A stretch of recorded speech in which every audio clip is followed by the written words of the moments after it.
Deməli, bu gün baxırıq öyrənmənin şərtlərinə. Bu öyrənmənin şərtləri nəzəriyyəsinin müəllifi Qanyedir. İlk olaraq baxaq ki, Qanye nə deyir? Qanye deyir ki, öyrənmə prosesinin səmərəliliyini artırmaq üçün, daha doğrusu bu alim bir çox araşdırmalar aparıb və bundan başqa da alimlər müxtəlif nəzəriyyələr irəli sürüblər. Amma bu araşdırmaların içərisində ən səmərəlisi Qanyenin öyrənmə şərtləri nəzəriyyəsidir. Çünki öyrənmə prosesi ilə bağlı çox sadə fikirlər var və bu fikirlər içərisində ən rahat olan Qanyeninkidir. Biz onu öyrənirik.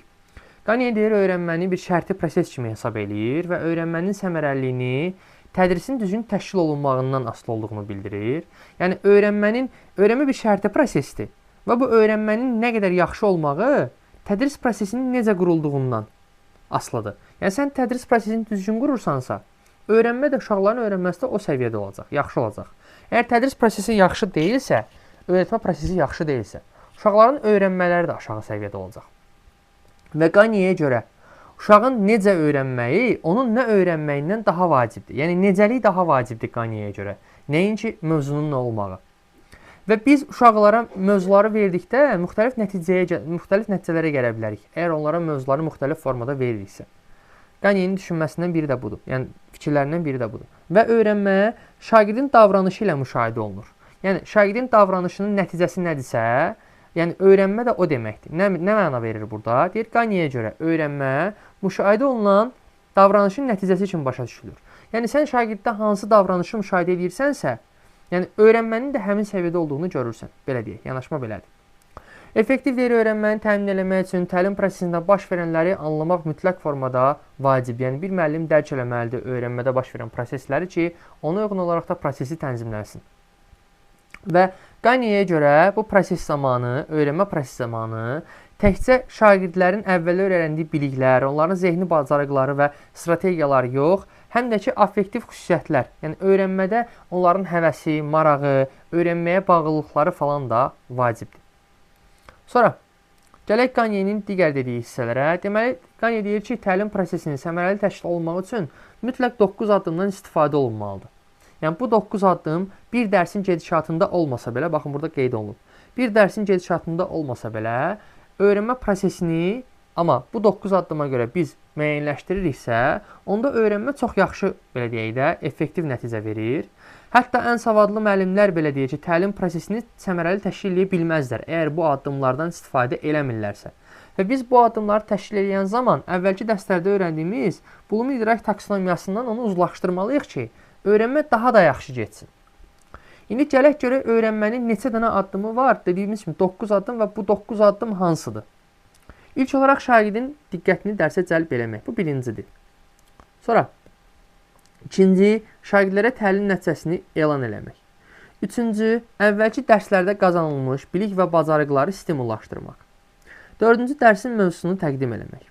Beşinci, öyrənməni təmin eləmək. Altıncı, bilik bacarıqların tətbiqini təmin eləmək. 7-ci, əks əlaqə qurmaq. 8-ci, təlim nəticələrinin reallaşdırma səviyyələrini müəyyənləşdirmək. Hamısını bir-bir açıqlayacaq, sadəcə adlarını oxuyuruq. 9-cu, informasiyanın möhkəmləndirilməsi və həyatda tətbiqini təmin eləmək. İndi gələk bu ardıcıllığı tam olaraq öyrənmək ki, bu ardıcıllıqda nələrdən bəhs olunur, bizə nələr deyilir. İlk olaraq, öyrənməni tətbiq eləmək üçün ən vacib məqam şagirdin diqqətini dərsə cəlb eləməyimizdir. Yəni, belə düşünün də, siz dərs keçirsiniz və dərsi keçən zaman ilk öncə nə lazımdır? Uşaqların marağı.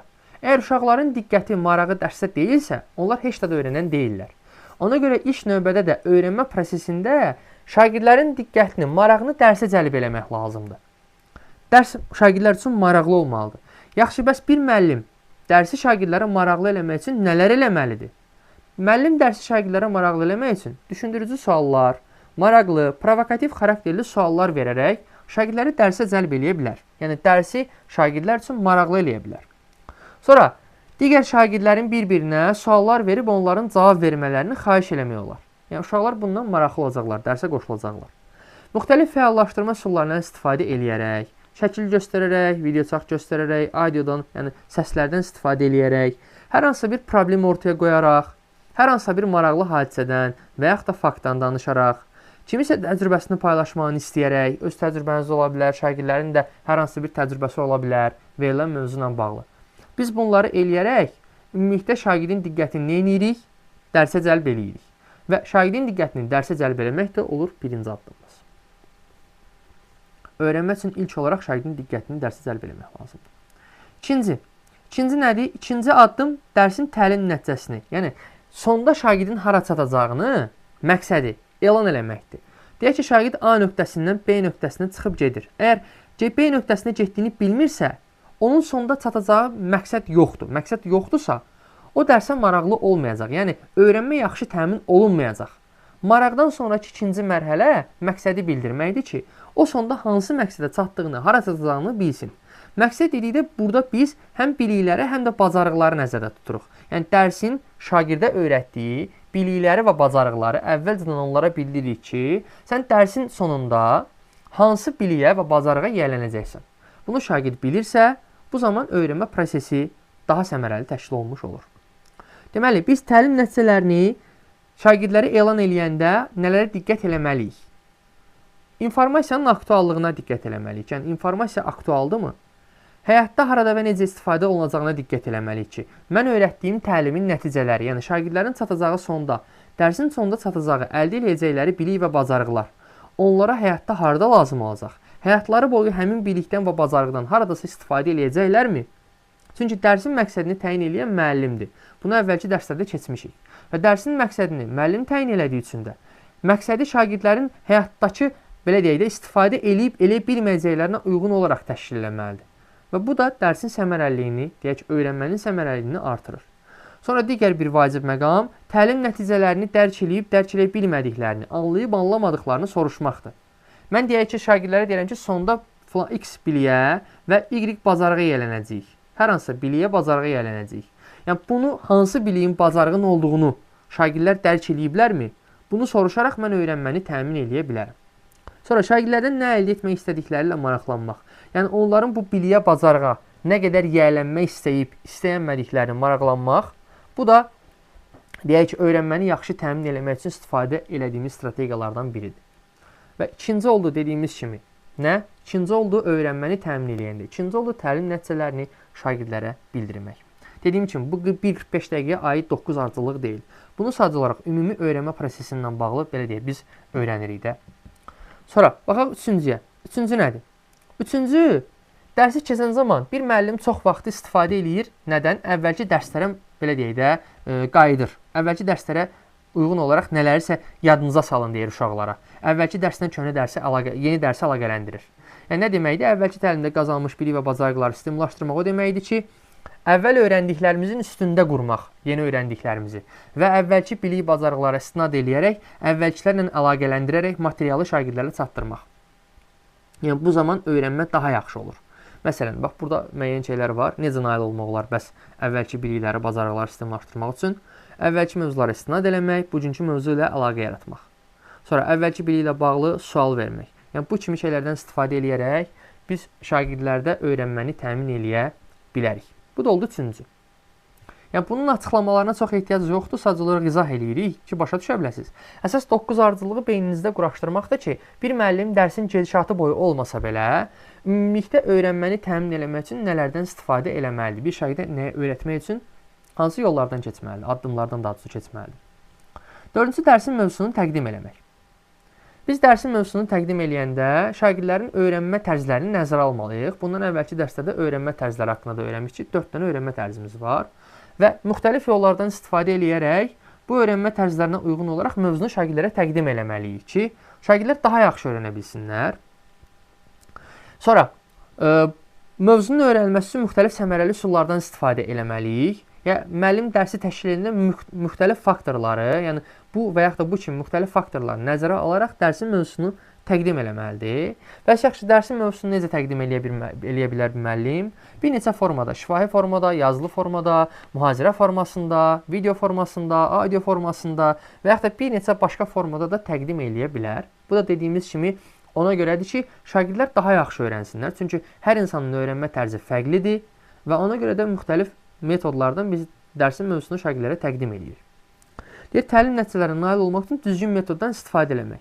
Əgər deyir, sənin mövzun ilk yardımın göstərilməsi ilə bağlıdırsa, buna uyğun video çarx nümayiş etdirmək olar, əyani şəkildə simulyasiyadan istifadə eləmək olar və bu kimi, belə deyək də, bundan əlavə də bir neçə müxtəlif yolla şagirdlərə dərsin mövzusunu izah eləyə bilərsən. Bu da nə edəcək? Bu da öyrənməni daha da stimullaşdıracaq, daha da yaxşılaşdıracaq, öyrənmənin səmərəliliyini artıracaq. Bu dördüncüsü. Beşincisi nədir? Beşinci öyrənməni təmin eləməkdə ən vacib məqamlardan biri budur.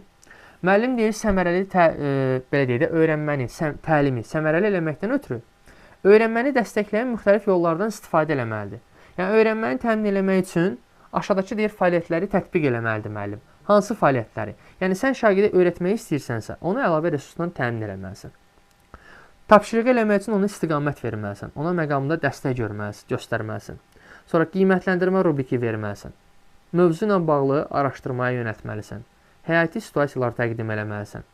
Yeni mövzunun tədrisi zamanı əvvəlki dərsi inteqrasiya eləməlisən.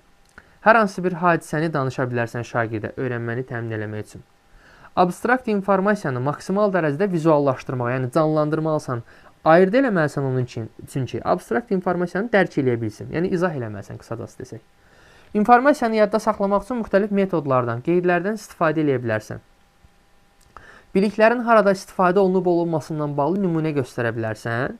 Qrafik və orqanizrlərdən istifadə eləyə bilərsən və ya da bunun üçün bir çox saylı strategiyalardan istifadə eləyərək öyrənməsini təmin eləməlisən. Yəni, öyrənməsini təmin eləmək odur ki, sən ona dəstək göstərməlisən, kömək eləməlisən. Yəni, burada gördüyümüz hər şey görürsünüz, resursla təmin eləmək, dəstək göstərmək, təmin eləmək, yönəltmək, inteqrasiya eləmək, vizuallaşdırmağa çalışmaq. Yəni, burada hamısında köməkdən söhbət getdi. Öyrənməni təmin eləməkdə müəllimin köməyi var. Şagirdin dərsi mənimsəməsi üçün ona kömək edirsən öyrənməni təmin eləyəndə. Bu da olur 5-ci mərhələ. Gəldik 6-cı mərhələ. Bilik və bacarıqların tətbiqini təmin eləmək. Deyək ki, mən nəyisə öyrətdim. İndi burada praktik olaraq şagird onları yerinə yetirməlidir. Və mən müəllim olaraq deyək ki, ona nəzarət eləməliyəm ki, şagird öyrəndiklərini praktik olaraq yerinə yetirə bilsin. Qazandıqları bilik bacarıqları daha yaxşı dərk eləsin, başa düşə bilsin və özününküləşdirsin. Bunun üçün mən nələr eləyə bilərəm? Rollu oyun simulyasiya eləyə bilərəm, işin icrasını təmin eləyə bilərəm, məktəbyanı sahədə çalışmağını təmin eləyə bilərəm şagirdin, praktik məşğələlər verə bilərəm, laboratoriya iş apara bilərəm, təqdimatlar hazırlamaq verə bilərəm şagirdlərə. Yəni, əsas məqsəd nədir? Əsas məqsəd burada tətbiqdir. Yəni, öyrətdim, əlavə materiallar verdim, əlavə izahlar verdim, kömək elədim və bu zamanda tətbiqinə şərait yaradıram ki, başda özün tətbiq elə. Praktik olaraq həyata keçirdi öyrəndiklərini. Bu oldu 6-cı mərhələ. 7-ci mərhələdə mən hər hansısa bir məsələ ilə bağlı, öyrətdiyim mövzu ilə bağlı şagirdlərə başlayıram rəy verməyə. Yəni, rəy burada ən vacib addımlardan deyil biridir. Niyə ən vacib addımlardan biridir? Çünki şagirdin fəaliyyətinin ayrılmaz hissəsidir. Mən şagirdin hər hansısa bir fəaliyyət göstərdiyi zaman ona düzgün rəy verməyim, onun işini daha da səmərəli eləyir. Yəni, ona düzgün istiqamət verməyim, ona düzgün əks əlaqə quraraq fikir bildirməyim, onu daha yaxşı, işini yaxşılaşdırmağa aparıb çıxardır. Hər hansı bir praktik tapşırıq eləyən zaman, təcrübə eləyən zaman, onun səhvlərini görərək, səhvlərini düzəltmək üçün ona şərait yaradıramsa, yəni əks əlaqə qurub ona fikir bildirirəmsə, bu zaman onun nəticəsi yüksələcək və burada öyrənmənin də səmərəliliyi artacaq. Məsələn, necə eləyə bilərəm bunu? Qiymətləndirmə meyarlarını əvvəldən verərək əks əlaqə qurmuş ola bilərəm. Sonra şagirdə spesifik, konkret, yerində, vaxtında rəy verirəmsə, yəni fikirlərimi vaxtında çatdırıramsa, vaxtında deyirəmsə, səhvləri ilə və düzləri ilə bağlı. Bundan əlavə olaraq şagirdin fəaliyyətini həvəsləndirirəmsə, onun uğurlarını, yəni həyata keçirdiyi uğurları vurğuluyuramsa, bildirirəmsə, ona çatdırıramsa, yerinə yetirilmiş hər tapşırıqdan sonra məqsədə nə qədər yaxınlaşdıqları ilə maraqlanıramsa və buna uyğun onlara fikir bildirirəmsə, deməli, öyrənməni daha yaxşı təmin edirəm və bu da öyrənməni təmin eləməyin 7-ci addımıdır. 8-ci addım nədir? 8-ci addımda təlim nəticələrinin reallaşdırılma səviyyəsini müəyyənləşdirmək. Bax, mən hər bir dərsin sonu üçün təlim nəticəsi müəyyənləşdirirəm. Bunu əvvəlki dərslərdə bildirmişik.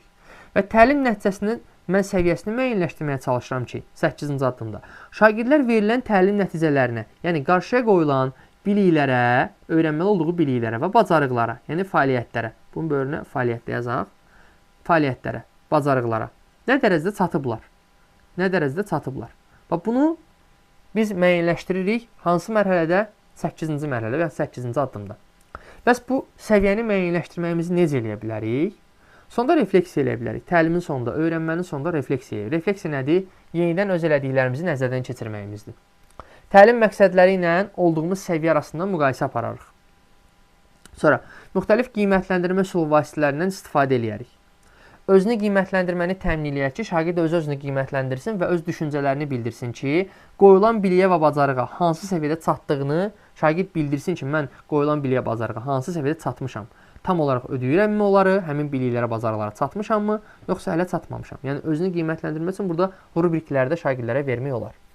Sonra, qrup işləri zamanı qarşılıqlı qiymətləndirməni, belə deyək də, şagird yoldaş qiymətləndirməsini təmin eləmək olar.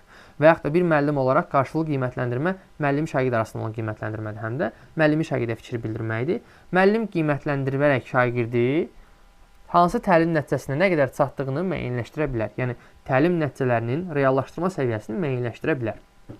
Bu da 8-ci addıma aid olan xüsusiyyətlərdir. Gəlir 9-cu addıma. 9-cu addımda artıq informasiyanı möhkəmləndirmə və bacarığa çevrilməkdən danışılır. Yəni, sən burada ən yuxarı mərhələdir və sən artıq bu addımda bacarıqların şəxsi həyatındakı tətbiqindən danışırsan. Uşaq öyrəndiyi və sonda olaraq həyatınla əlaqə quraraq, yəni öyrəndiklərini həyatınla əlaqələndirərək, onu həyata tətbiq eləməyindən danışılır. Şagird görəsən bunu həyatına nə qədər tətbiq eləyə bilər, gələcək həyatında nə qədər öyrəndiklərini yerinə yetirə bilər. Aydındır, bu olur 9-cu mərhələ. İnformasiyanı möhkəmləndirmək və şagirdlərdə bunu bacarığa çevirmək. Bunun üçün müəllim nə edə bilər? Bunun üçün müəllim nələr eləyə bilər? Məsələn, qazanılmış bilik və bacarıqların tətbiqi ilə bağlı bir iş verə bilərsiniz, tapşırıq verə bilərsiniz. Layihə verə bilərsiniz, esse yazmağı verə bilərsiniz, ümumiləşdirmələr aparmağını istəyirsiniz ki, öyrəndikləri informasiyaları möhkəmləndirsinlər və sonda bir bacarığa çevirsinlər. Bu da oldu 9-cu mərhələ. Belə, öyrənməklə bağlı deyəcəklərimiz 9 mərhələ bulardır. İndi gələk bunun ümumi bir dənə, belə deyək, izahına, qısasına tam olaraq dərk eləmək üçün nə demək istəyirdi bizə? Baxın, burada yazıb ki, biz 45 dəqiqə ərzində öyrənməklə bağlı verilən 9 addımı yerinə yetirə bilmərik. Amma bunlar öyrənməni təmin edən əsas addımlardan biridir. Bir müəllim öyrənməni təmin edən bu addımları bir neçə dərsə belə reallaşdırırsa, o müəllim öyrənməni çox səmərəli eləyəcək. Yəni, şagirdlərin öyrənməsi çox mükəmməl formada olacaq. Onlar çox yaxşı öyrənəcəklər. Hansı ki, bir iş görmək istəyirik. Məsəl üçün, müəllimi içəri girmişik, dərsə girmişik və dərsi şagirdlər üçün mən ilk növbədə nə etməliyəm? Maraqlı eləməliyəm. Ki, şagirdlərin hər birinin marağı dərsi olsun. Sonra, nəticəni bildirirəm ki, uşaqlar, sonda biz bu nəticəyə çatmalıyıq. Nəticəmiz bu olmalıdır. Nəticəni bildikləri üçün, şagirdlər üçün, belə deyək də, daha rahat olacaq. Sonda harada olacaqlarını görmək. Nəyə nail olacaqlarını, potensiallarından istifadə edərək hara gələcəklərini görmək. Sonra, mən dərsi nə edirəm? Əvvəlki dərsdən 3-cü mərhələdən danışıram, əvvəlki dərsdən əlaqələndirirəm 3-cü mərhələdə. Sonra, dərsin mövzusunu təqdim edirəm. Dərsin mövzusunun nə olduğunu bildirirəm. Sonra öyrənməni təmin edirəm. Burada müəllimin köməyi var, müəllimin scaffoldingi var, belə deyək. Müəllim kömək eləyir, resurslarla təmin edir və yaxud da fərqli formalarda şagirdlərə başlayır kömək eləməyə ki, onlarda öyrənməni təmin eləsin. Altıncıda bilik və bacarıqların tətbiqini təmin edirəm. Altıncıda öyrətdiklərimizi tətbiq elətdirməyə, praktik olaraq tətbiq elətdirməyə çalışıram uşaqlara.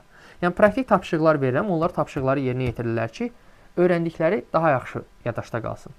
7-cidə mən onların elədiyi tapşırıqlar zamanı gördüyüm səhvləri onlara bildirirəm, əks əlaqə qururam və onları inkişaf elətdirməyə çalışıram.